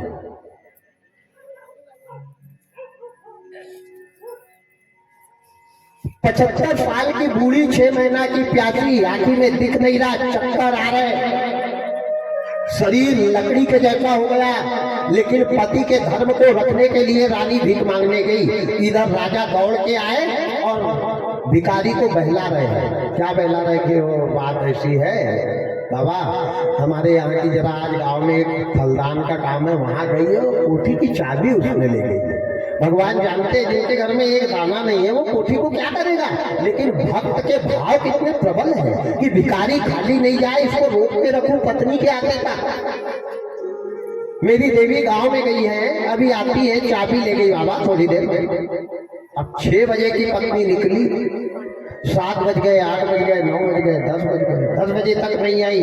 भिखारी कहने लगा राजा मैं जा रहा हूँ। इनने कहा नहीं बाबा, वो बात ऐसी है कि उसको 4-5 दिन से बुखार आ रहा है, पैदल गई है, कोई साधन है नहीं, बैठते उठते आ रही होगी, आ जाएगी फिर। अब इधर रानी गांव गांव मांग रही है, बिन मांगे मोती मिले, मांगे मिले ना भीख। समय जब खराब आता है प्यारे तो सबका दरवाजा बंद हो जाता है। ध्यान देना, राजा नल पे जब संकट आया तो भूजी मछली भी पानी में कूद गई थी। भूजी वाली मछली पानी में कूद गई थी। समय समय की बात है, समय बड़ा बलवान। आज जिस मकान में जाती वो भगा देता, चल हट बुद्धि, हराम का अनाज नहीं है हमारे पास, निकल यहाँ से, तेरे को उतना ही काम है। चक्कर आ रहा है, कंठ सूख रहा है प्यास के मारे, लेकिन पानी नहीं पिया। सोचा कि अगर मैं पानी किसी से मांग कर पी लूं, हैंडपंप पे पी लूं, सरोवर में पी लूं, तो पतिव्रत धर्म चला जाएगा, क्योंकि मेरे पति ने अभी तक 6 महीना से पानी नहीं पिया है। क्या रानी रही होगी, क्या धर्म रहा होगा, क्या मर्यादा रही होगी। आज एक एक करके 3 बज गए, 4 बज गए, 4:30 बज गए, 99 मकान रानी ने घूम गई, लेकिन रानी को एक दाना किसी ने नहीं दिया, एक दाना नहीं दिया। आखिरी पे एक साहूकार का मकान बचा जो ब्याज से पैसा देता था, जेवर गिरवी रखता था, बर्तन गिरवी रखता था, प्रॉपर्टी गिरवी रखता था, यहाँ तक कि कपड़े भी गिरवी रख लेता था, तब वो अनाज देता था। वो साहूकार था, उसका धंधा था, उसका व्यवसाय था, उसका बिजनेस था। अब आखिरी पर रानी उसी मकान में गई, उसी जगह गई और आवाज लगाई जाकर के, राजा ओ राजा भिक्षाम देही, राजा। राजा दौड़ करके आया, बनिया दौड़ करके आया, आकर के जो देखा तो लकड़ी टेकती हुई कुबरी कुबरी एक बूढ़ी अम्मा दरवाजे पर खड़ी है। ये कौन है? धरा देवी है, द्रोण राजा की पत्नी। बनिया आया दरवाजे पर, बोले क्या बात है बूढ़ी? इन्होंने कहा बेटा मेरे को एक मुट्ठी अनाज दे दे। बोले फुकट में अनाज नहीं आता, तेरे पास जेवर है? इन्होंने कहा राजा मेरे पास प्लास्टिक के भी जेवर नहीं है, अगर प्लास्टिक के भी रहती तो गिरवे रख देती। खेती मकान, राजा खेती मकान होता तो मैं तेरे पास भीख मांगने क्यों आती? कपड़े, माता ध्यान देना, हमारे घर में तो 4-4 ब्रिकेट, 2-2 गोदरेज साड़ी से भरी है, लेकिन ये धर्म का पालन करने वाली नारी ने 52 जगह से गांठ बांधकर साड़ी पहनी थी। सुई धागा भी नहीं था सीने के लिए, 52 जगह से फटी हुई साड़ी को गांठ बांध कर पहना। अपनी गरीबी पे पश्चाताप मत करना, हर हाल में जीना सीखो। सुख में तो हर आदमी जीना चाहता है, संकट में जीकर तो देखो। दुनिया का गम देखा तो मैं अपना गम भूल गया, दुनिया में कितना गम है, मेरा गम कितना कम। ऐसे भी लोग सड़क पे सो रहे हैं जिनके जीवन में छत्र छाया नहीं है, वो भी बच्चे शौक कर रहे हैं, वो भी जी रहे हैं। जीना तो है उसी का जिसने ये भेद जाना, वो आती है। बनिया ने कहा वस्त्र, बोले राजा फटी साड़ी है, अगर तू इसको रखना चाहे तो ये उतार के दे देती हूँ, निर्वस्त्र हो जाता। इनने कहा फटी साड़ी को क्या करूंगा, चल निकल यहाँ से। इनने कहा राजा हम दोनों बूढ़ा बूढ़ी जिंदगी भर तेरे घर में गुलामी करेंगे, नौकरी करेंगे, काय के बदले एक मुट्ठी अनाज। बोले 90 साल का तेरा पति हो गया, 75 साल की तू हो गई, आकर के मर गए तो 10वां तेरे ही के लिए महंगा हो जाऊंगा, निकल यहाँ से। हाथ पकड़ा पाखंडी ने, हाथ पकड़ा उस बूढ़ी माँ का और धक्का मार के दरवाजे के बाहर को बकाया तो अम्मा बेचारी औंधे मुंह गिर गई, कानों पे चोट लग गई, सिर से खून बहने लगा, 6 महीना की भूखी प्यासी बीमार, चक्कर आने लगा। रानी घबरा गई, अब क्या होगा, अगर एक मुट्ठी अनाज नहीं मिला तो मेरे पति का धर्म चला जाएगा। रो रही है, तड़प रही है। अरे विधाता है तूने क्या कर दिया है, विधाता है तूने क्या कर दिया है, किस्मत में मेरे क्या लिख दिया है, किस्मत में मेरे क्या लिख दिया है।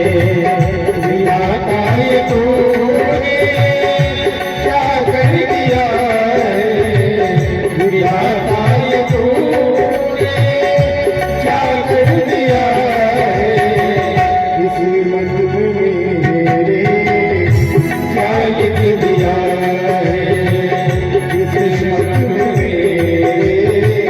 क्या लिख दिया है।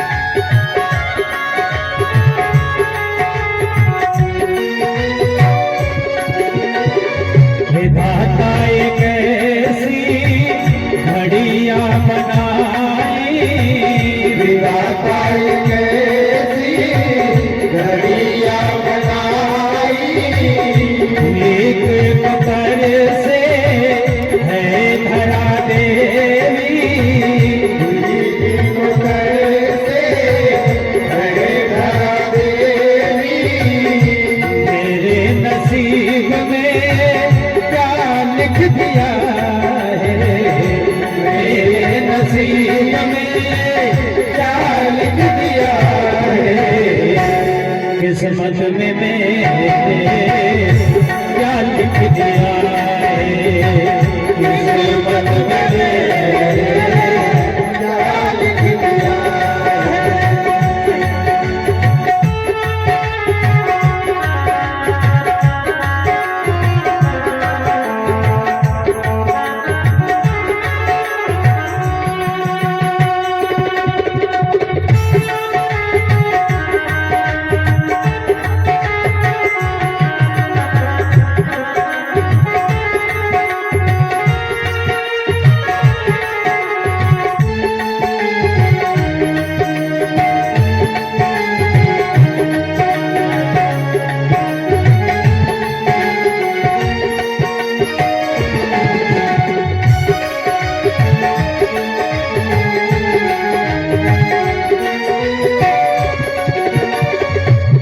दर भटके गाने को तर से, दर भटके गाने को तर से, हरा को भगाए सभी लोग घर से, हरा को भगाए सभी लोग घर से, ऐसा क्या मैंने जुल्म किया है, ऐसा क्या मैंने जुल्म किया है, किस्मत में मेरे क्या लिख दिया है,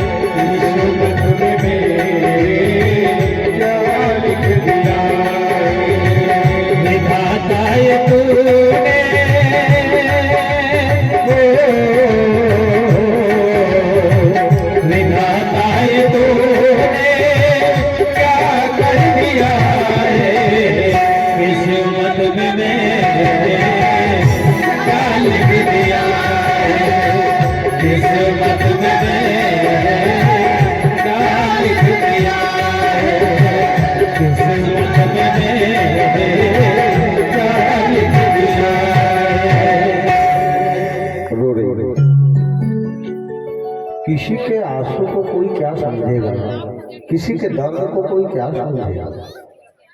तड़प गई। राजा ने हाथ पकड़ के घर के बाहर फेंक दिया। दौलत पाकर के गरीब का अपमान मत करना, धन पाकर के भिखारी का अनादर मत करना, जवानी पाकर के माँ बाप का तिरस्कार मत करना, ज्ञान पाकर के बुजुर्गों को कभी अपमानित मत करना। ध्यान दें, ये सब आनी जानी है दौलत। क्या थी, क्या है, क्या रहेगा, बस इतना ही सोचो। धक्का मारा, औंधी गिर गई, रो रही है, दरवाजा की चटकनी लगाई, अंदर चला गया।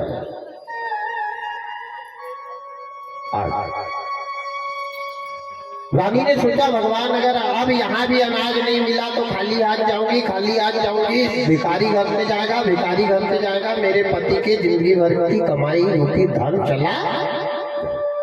चला जाएगा। माता ध्यान देना, जिस दिन भिखारी दरवाजे से वापस जाता है उस दिन हमारे कमाए हुए पुण्य का नाश होता है।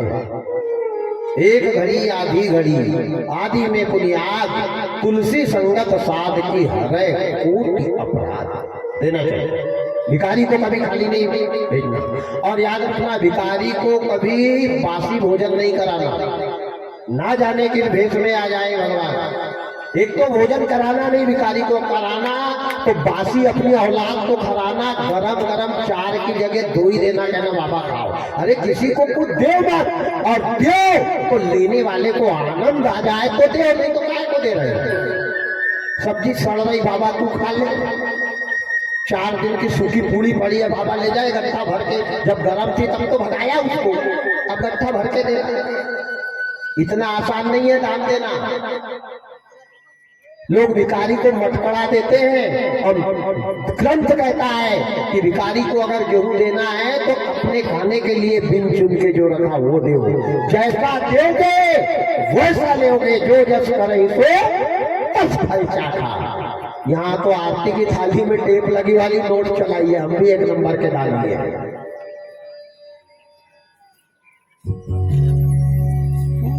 धर्म धन से नहीं खरीदा जाता। मत दे किसी को कुछ मत।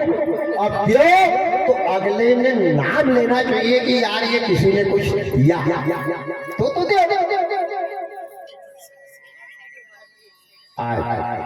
पार ब्रह्म परमात्मा दीन बंधु दीनानाथ। रानी ने सोचा कि आज तो यहाँ से धन लेकर ही जाऊंगी। खड़ी हुई लकड़ी टेकते टेकते और फिर साकल खटखटाई।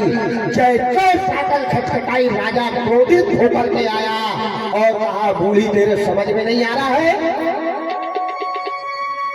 इन्हें कहा, राजा बिल्कुल भी समझ में नहीं आ रहा है, क्या करूं क्या नहीं करूं, एक मुट्ठी अनाज दे दे। इन्हें कहा, ठीक है तेरे को एक मुट्ठी अनाज दूंगा, पर एक सामान गिरवी रखना पड़ेगा। बोले, राजा कुछ भी नहीं है, कपड़े नहीं, अनाज नहीं, खेती नहीं, मकान नहीं, जेवर नहीं, तन पे कपड़े नहीं, क्या रखूं?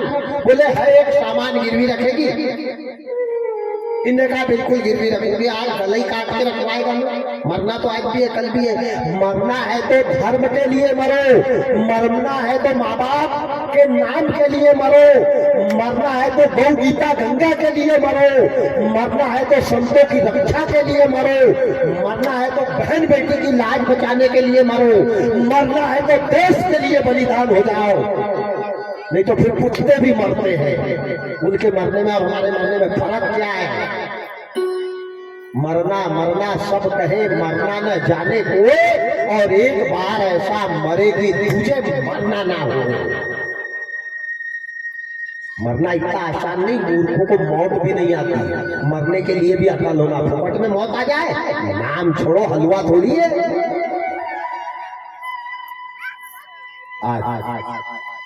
बार परमात्मा रानी ने कह दिया, राजा जो कहेगा वो दूंगा, पर मेरे पास है कुछ नहीं। बोले, है देगी, हाँ देगी। जबान से निकले शब्द और कमान से निकला बाण कभी वापस प्राण जाए पर बच्चन बन जाए। राजा अंदर गया, अंदर जाकर के बहुत बड़ा तराजू लाया। राम राम राम राम, 75 साल की बूढ़ी, 6 महीना की बीमार, पानी का घूट नहीं गया। ध्यान देना, फुकट में ही कृष्ण जैसा बेटा नहीं आता है, बड़ा त्याग करना पड़ता है। तराजू लाया, तराजू ला करके खड़ा कर दिया, दोनों पल्ले बराबर है तराजू के। राजा अंदर गया, अंदर जाकर मयान में से अच्छी पैनी तलवार निकाली और तलवार लेकर के आया, रानी के हाथ में पकड़ाई। रानी ने तलवार बड़े प्रेम से पकड़ ली। क्या करूं राजा? बोले ये तलवार से तेरे एक स्तन को काट और तेरे स्तन का जितना वजन होगा उतना अनाज तेरे को दिया जाएगा। इस उम्र में बूढ़ी माँ के स्तन को काटने की राजा ने जब बात कही है, रानी ने सोचा कि भगवान आखिर मरने पे ये शरीर की राख ही बनेगी, अगर ये शरीर काटने पर भी किसी के काम आ रहा है तो इसको बिल्कुल काट डालूंगी। वाह रे परमात्मा, वाह रे तकदीर, वाह रे किस्मत। 6 महीना की बीमार, तलवार हाथ में ली और अपने स्तन को पकड़ा, जो चलाई तो स्तन को बाहर निकाल कर तरफ पर रख दिया। खून की धार निकल गई, अंदर से मांस बाहर निकलने लग गया। एक हाथ से रानी ने अपने स्तन को दबा कर रख लिया, रोने लगी, तड़प रही है। उस पापी राजा ने जितना वजन स्तन का था, एक मुट्ठी भर अनाज दिया, एक मुट्ठी भर, एक मुट्ठी में अनाज रखा रानी ने, एक हाथ से स्तन को दबाया और अपने पति को अनाज देने के लिए जाने लगी। फटी हुई साड़ी पूरी खून से लाल हो गई। 6 महीना की बीमार है, रानी को चक्कर आने लग गया। कहते हैं ज्यादा ब्लडिंग होती है तो चक्कर आने लग जाते हैं। अब यहाँ तो पूरा ब्लड ही निकल गया, मांस पेशी तक बाहर लटक रही है। हाथ से दबा लिया घाव को और रानी चली जा रही है राजा के घर के तरफ। जिस रास्ते से रानी जा रही थी उसी रास्ते पर बहुत बड़ी पत्थर की एक शिला। रानी धीरे धीरे उस पत्थर की शिला तक गई और रानी को चक्कर आया। जैसे चक्कर आया, सिर के भार रानी पत्थर पर गिर गई, सिर के टुकड़े टुकड़े बगड़ गए। मुट्ठी भर अनाज हाथ से बिखर गया, मिट्टी में मिल गया, रानी के प्राण निकल गए।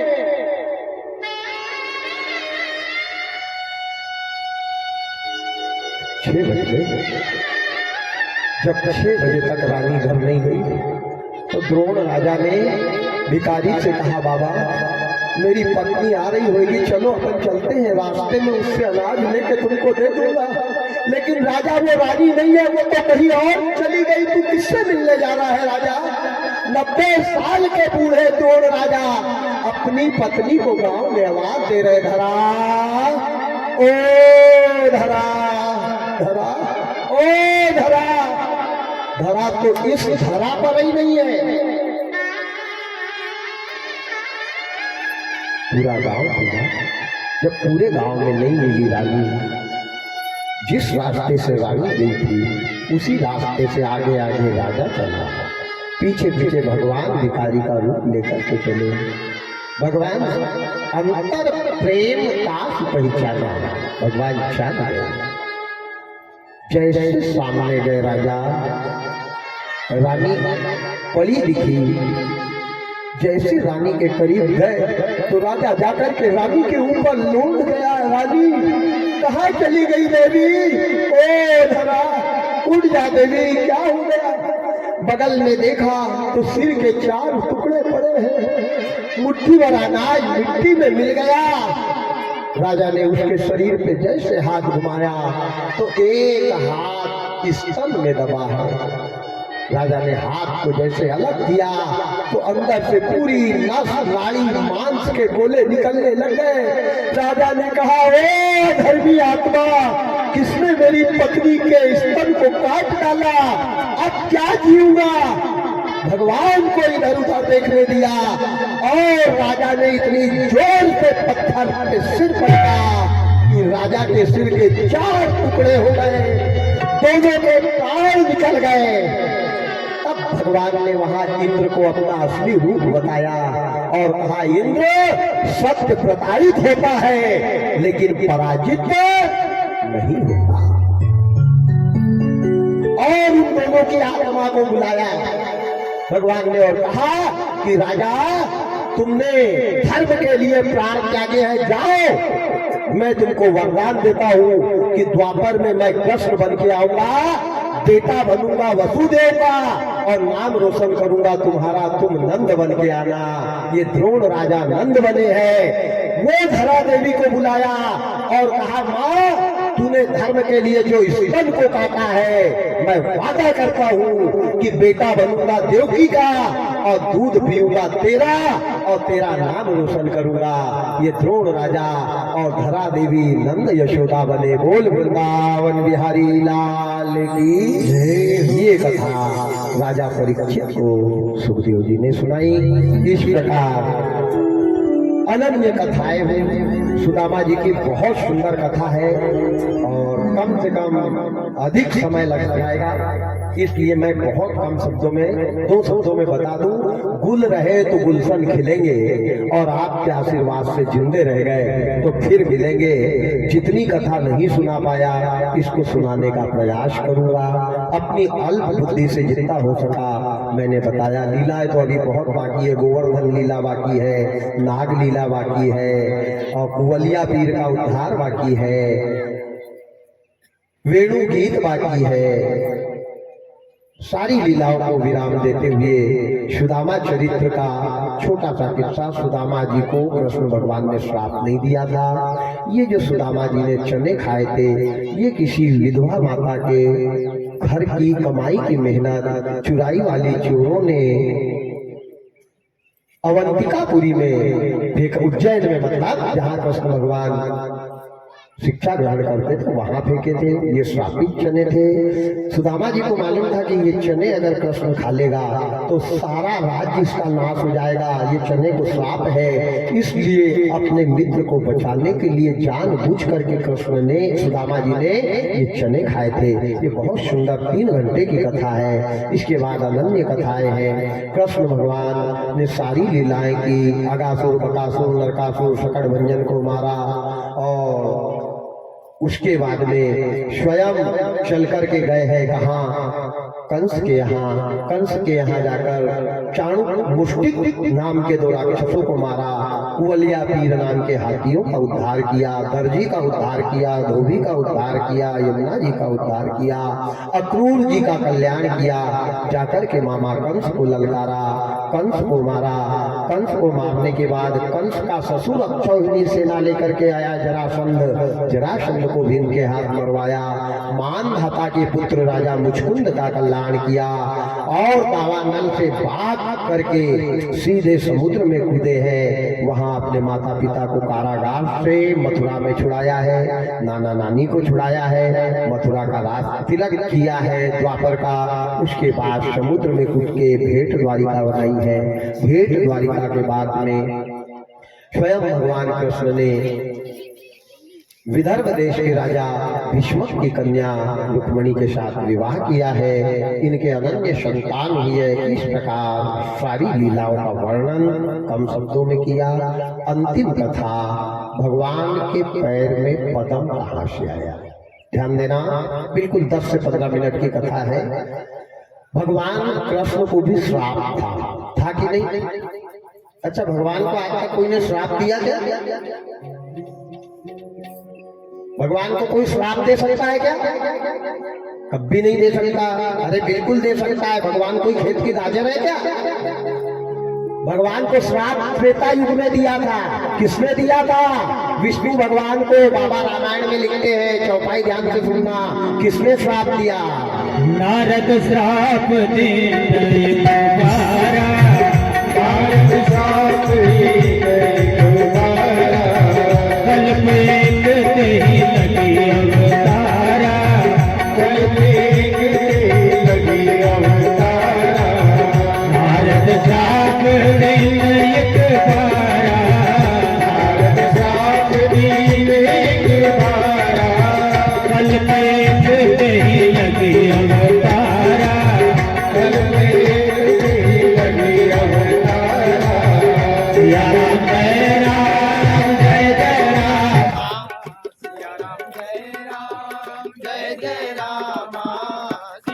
जय राम जय जय राम सिया राम जय राम जय जय राम।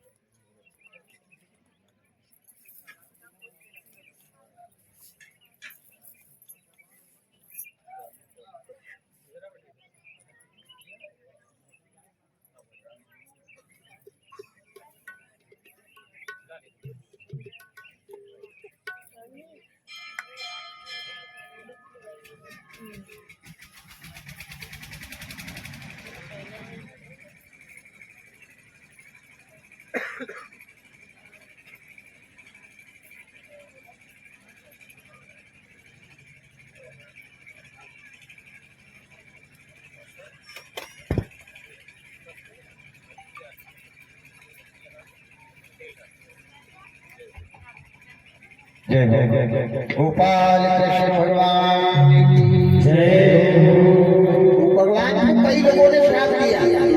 विष्णु भगवान को नारद ने श्राप दिया, विष्णु भगवान को जालंधर की पत्नी वृंदा ने श्राप दिया। ये को कम करो इसका। जालंधर की पत्नी वृंदा ने श्राप दिया। उसके बाद भगवान को त्रेता युग में कोई ने श्राप दिया क्या? ध्यान देना। जब भगवान राम ने बाली को मारा तो बाली ने राम जी को कारण बताओ नोटिस दिया था। कौन सा नोटिस? कारण बताओ। क्या कहा? बाबा लिखते हैं, मैं तेरी सुग्रीव प्यारा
चोटी का पसीना एड़ी पे टपका दिया।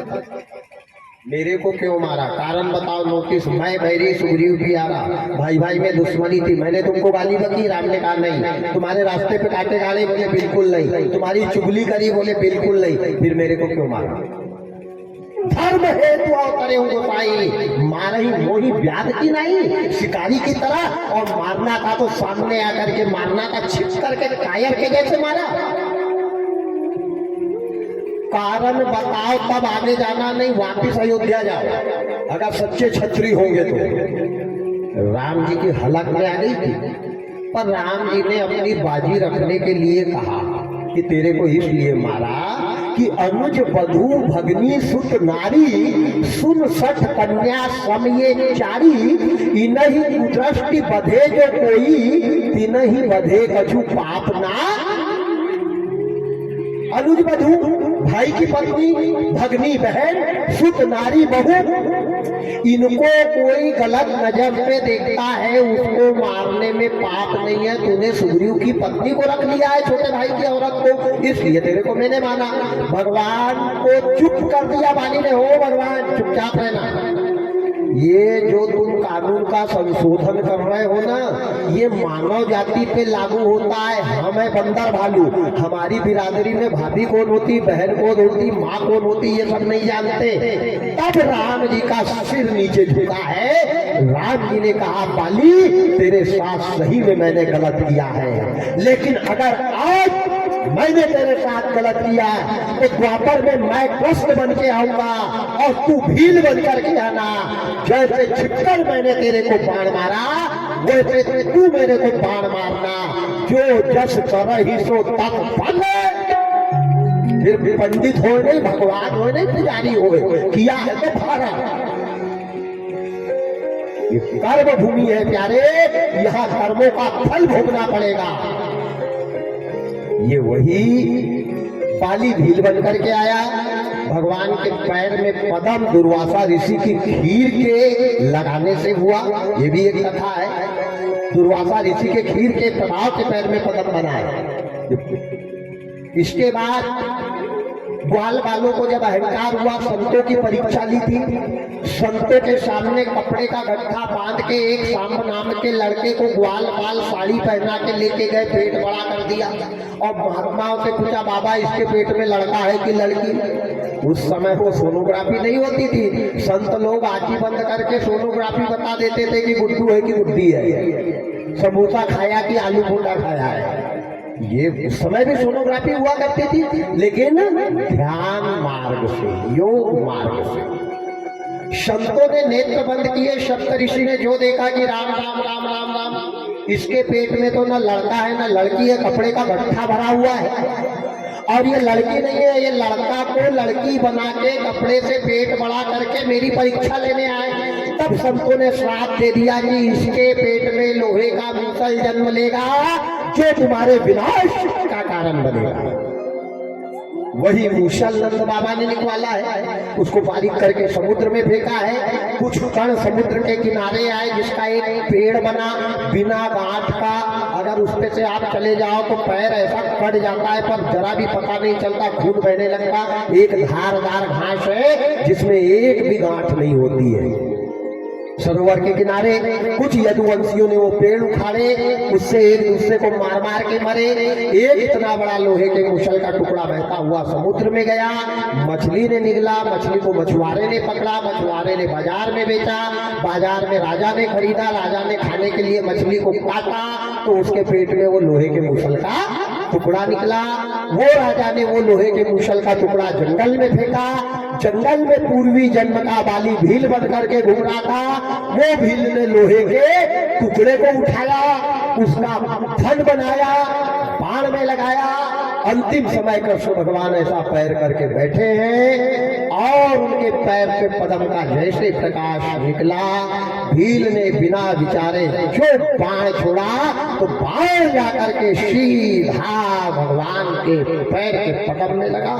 भगवान गोविंद के प्राण पंचेरु सरयू तट पर निकले और मरते समय कृष्ण भगवान ने यादव जाति को श्राप दे दिया कि जाओ, तुम्हारे अभिमान के कारण मैं मर रहा हूँ। आज मैं यादव जाति को श्राप देता हूँ कि तुम खूब धन कमाओगे और आपस में भाई भाई लड़कर ही मर जाओगे। तुम्हारा धन थानेदार खाएगा, वकील खाएगा, चोर चमार खाएंगे, पर तुम भाई के काम कभी नहीं आओगे। ये यादव जाति को श्राप मिला। 9 लाख नंद बाबा की दाढ़ आई है, कन्हैया लाल के पार्थिव शरीर को चाट रही है। सारे ग्वाल वाल आए हैं, भगवान के पास बैठकर रुदन कर रहे हैं। भगवान के पार्थिव शरीर का अग्नि संस्कार शरीर तट पर किया है, यमुना तट पर, माफ करना, यमुना तट पर किया है। उसके बाद सारी लीलाओं का अंत हुआ है। राजा परीक्षित के बेटे जन्मेजय ने परीक्षित के यज्ञ को पूरा किया है। जैसे राजा परीक्षित का यज्ञ उनके बेटे ने पूरा किया, उसी प्रकार डडोरे परिवार के दादाजी के इस यज्ञ को तीनों बेटे, तीनों बहुएं, तीनों दामाद, तीनों बेटियां और सर्व समाज के सहयोग से आज डडोरे परिवार का ये 7 दिवसीय ज्ञान यज्ञ यहाँ पूर्ण विराम की बेला पे मैं निवेदन करता हूँ डडोरे परिवार से कि मैं आपको क्या दे सकता हूँ। मेरे को खुद श्राप सीता का है, लेकिन जो 7 दिन में दिया है इसको जीवन भर संभाल कर रखना। आप लोगों के आशीर्वाद से जीवन रहा, आपका आशीर्वाद रहा तो अवश्य मिलूंगा। जाने अनजाने में मेरे द्वारा 10 लोगों का हमारा परिवार है, हमारे द्वारा डडोरे परिवार को जरा भी तकलीफ कुछ अनुचित ऐसा लगा हो तो अपना बच्चा समझकर 108 बार क्षमा करना। बच्चा ना समझो तो एक भिखारी समझकर माफ करना, भिखारी ना समझो तो एक दास सेवक समझकर माफ करना। सभी भक्तों को मंच से सादर प्रणाम। अब बेला है पुराण पूजन की। मैं सभी परिवार को आवाहित करता हूं मंच पे आकर के सारी सामग्री लेके आए, पूजन करें, पूजन करके जाके बैठे। उसके बाद विदाई गीत के बाद आरती। 15 से 20 मिनट का समय, ज्यादा समय ना लेवे। परिवार के लोग समय को देखते हुए, खैर अभी समय नहीं हुआ, 12:30 बजे है, 1-1:30 बजे तक भी हुआ तो पर्याप्त है। सभी लोग आ जाए। सबसे पहले राजा परीक्षित जी को भेजे।